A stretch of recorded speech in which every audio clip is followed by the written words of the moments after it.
আমার ক্লাসে সবাইকে স্বাগত। আশা করি তোমরা সকলে খুব ভালো আছো। আজ আমরা ক্লাস 5-এর আমার গণিতের 207 পৃষ্ঠার বাকি যে দুটো অঙ্ক ছিল 7 এবং 8, এই অঙ্ক দুটি সমাধান করব। এর আগের ভিডিওতে আমরা এই 6 পর্যন্ত করেছিলাম। 6 পর্যন্ত দেখো কথায় লেখা আছে, অর্থাৎ গল্প আকারে লেখা আছে, আমরা সেগুলিকে অঙ্কের ভাষায় লিখে সমাধান করেছিলাম।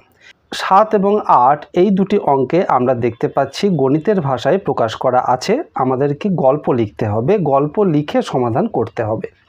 তো যারা আগের ভিডিওটি দেখোনি তারা অবশ্যই দেখে নিতে পারো, এই ভিডিওর ডেসক্রিপশন বক্সে আমি ওই ভিডিওটির লিংক দিয়ে দেব। তাহলে চলো আমরা কি করে গল্প লেখা যায় সেটি আমরা দেখে নিই। এখানে 7 দাগে দেখো আছে লোক সংখ্যা আর দিন সংখ্যা 3200 160, আর এখানে লোক সংখ্যা 3200-র সাথে 800 যোগ করা হয়েছে, দিন সংখ্যা কত সেটি আমাদের বের করতে হবে। তাহলে এই যে গণিতের ভাষাটি আমাদের কাছে তুলে ধরা হয়েছে, এর উপর ভিত্তি করে আমরা কিভাবে গল্প লিখতে পারি চলো দেখে নিই। দেখো গল্পটিকে ঠিক আমরা এইভাবে লিখতে পারি। কি লেখা হয়েছে? একটি ত্রাণ শিবিরে 3200 জনের 160 দিনের খাদ্য মজুদ ছিল। পরে আরও 800 জন শিবিরে যুক্ত হলে ওই খাবারে তাদের কতদিন চলবে। এটি হলো গল্প আকারে লেখা। তো আমরা একে যদি সমাধান করি, কিভাবে সমাধান করব। গণিতের ভাষায় কি হবে সেটি তো আমরা আগেই দেখে নিয়েছি। আমরা সমাধান করব এইভাবে। আমাদের কি বের করতে হবে? আমাদের বের করতে হবে কত দিন চলবে, তাহলে সেটিকে আমরা ডান দিকে রাখব। তাহলে দেখো 3200 জনের চলে 160 দিন। এবার একজনের চলে 3200 জনের যদি 160 দিন চলে যায় ওই খাবারে, তাহলে একজনে মিলে যদি সেই খাবার খায় তাহলে অনেক দিন যাবে। তাহলে কি হবে? গুণ হবে। 160কে এই 3200 দিয়ে গুণ করতে হবে।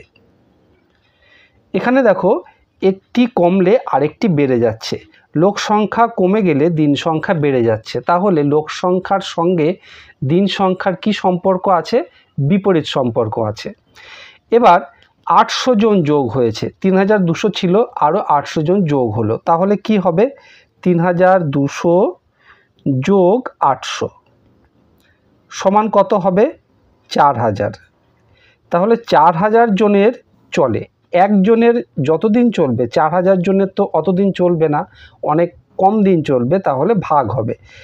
কি হবে? উপরে যেটি আছে 160 গুণ 3200, একে আমরা এই 4000 দিয়ে ভাগ করব।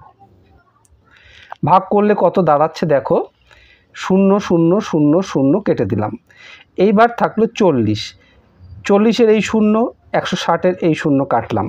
এবার থাকলো 4, 4 দিয়ে যদি আমরা 16কে কাটি তাহলে 4 4 16, আর এখানে 1। এইবার 1-এর তো কোনো মূল্য নেই, 1-এর মূল্য নেই এই কারণে, কারণ 1 দিয়ে গুণ করি ভাগ করি সেটি একই থাকে, তাই 1কে আমরা ধরছি না। তাহলে আমরা কি পেলাম? 4 গুণ 32, 4 গুণ 32 করলে কত হবে? দেখো 4 দুগুণে 8 আর 3 4 12, আমরা কত পেলাম? 128 দিন। তাহলে কি দাঁড়ালো? 3200 জনের সঙ্গে আরও 800, অর্থাৎ 4000 লোক যদি ওই খাবার খায় তাহলে তাদের 128 দিন চলবে। যেহেতু কথার অঙ্ক, আমাদেরকে কথায় লিখে দিতে হবে। আমরা লিখব 128 দিন চলবে। দেখো যখনই আমরা অঙ্কের উত্তর লিখব কখনোই বেশি কথা লিখতে যাব না, আমাদের কাছে শুধুমাত্র যেটি চাওয়া হয়েছে সেটি আমরা বলবো। এই যে 128 লিখেছি, আর একক কি আছে? দিন। এই দুটি ঠিক রাখলেই আমাদের ঠিক হলো। এর চেয়ে বেশি কিন্তু কোনো কিছু লেখার প্রয়োজন নেই। আমরা শুধুমাত্র 128 দিন চলবে তাই লিখে দেব, এতে আমাদের অঙ্ক ঠিক হবে এবং আমরা পূর্ণ মার্কস পাবো। এরপর 8 দাগে দেখো গরুর সংখ্যা আর দিন সংখ্যা। গরুর সংখ্যা 1200, দিন সংখ্যা 50। তারপর দেওয়া হয়েছে 1200 যোগ 300, তাহলে দিন সংখ্যা। দিন সংখ্যা জিজ্ঞাসা করা হয়েছে, অর্থাৎ দিন সংখ্যা আমাদের বের করতে হবে। তাহলে এই যে গণিতের ভাষা দেওয়া হয়েছে, এই গণিতের ভাষার উপরে ভিত্তি করে আমরা কি গল্প লিখতে পারি? দেখো, আমরা এই গল্পটি কিন্তু লিখতে পারি। একটি খামারে 1200 গরুর 50 দিনের খাবার মজুদ ছিল।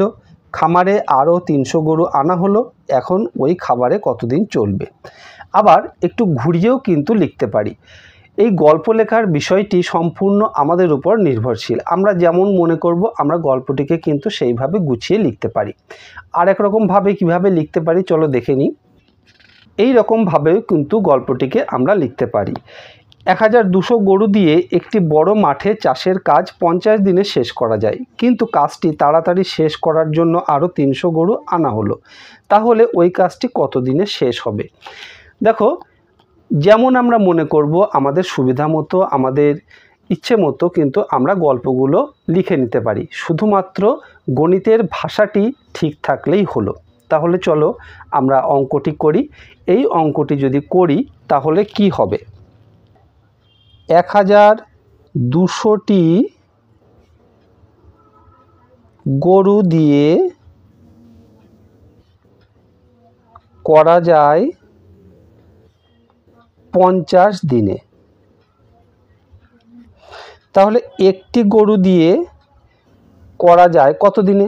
1200টি গরু দিয়ে যদি 50 দিনে হয়, একটি দিয়ে করতে গেলে অনেক বেশি দিন লাগবে। তাই দেখো গুণ হবে 50 গুণ 1200। এইবার আরও 300টি গরু সেখানে আনা হয়েছে তাড়াতাড়ি করার জন্য। তাহলে 1200 ছিল, তার সঙ্গে 300 যোগ হলো। তাহলে কত পেলাম? আমরা পেলাম 1500, অর্থাৎ 1500। তাহলে এত গরু দিয়ে যদি চাষ করা হয় তাহলে কত দিন লাগবে? নিশ্চয়ই একটি গরু দিয়ে চাষ করতে যত দিন লাগবে তার চেয়ে অনেক কম সময় লাগবে, তাই ভাগ হবে। তাই আমরা কি করব? 50 গুণ 1200, একে আমরা ভাগ করব এই 1500 দিয়ে। এবার ভাগ করলে, অর্থাৎ কাটাকাটি করলে কি দাঁড়ায়? 0 0 কেটে দিলাম। তাহলে এখানে 15, 15কে যদি আমরা 5 দিয়ে কাটি 3 বার, 50কে 5 দিয়ে কাটলে 10 বার। এবার এই 3 দিয়ে 3কে কাটলে 1 বার, 3 দিয়ে 12কে কাটলে 4 বার। তাহলে থাকলো 10 আর 4, 10 গুণ 4 সমান কত? 40। তাহলে 40 দিনে। তাহলে কি দাঁড়ালো? এই 1500 গরু দিয়ে যদি চাষ করা হয় কাজটি 40 দিনে শেষ হবে। যেহেতু কথার অঙ্ক, আমরা কথায় উত্তরটি লিখে দেব। আমরা লিখব 40 দিনে শেষ হবে। ব্যাস, আর কিছু লেখার প্রয়োজন নেই। আশা করি এই দুটো অঙ্ক তোমরা খুব মনোযোগ দিয়ে দেখেছো। তাহলে তোমরা নিজেরাই যে কোনো গণিতের ভাষায় অঙ্ক যদি দেওয়া থাকে তাকে গল্পাকারে লিখতে পারবে। ভিডিওটি ভালো লাগলে অবশ্যই তোমার বন্ধুদের মধ্যে শেয়ার করে দিও, তাহলে তোমার বন্ধুরাও শিখতে পারবে। আর এই রকম ভিডিও আবারও পেতে চাইলে চ্যানেলটি অবশ্যই সাবস্ক্রাইব করে রেখো। খুব ভালো থেকো, দেখা হবে আবার পরের ভিডিওতে। ধন্যবাদ।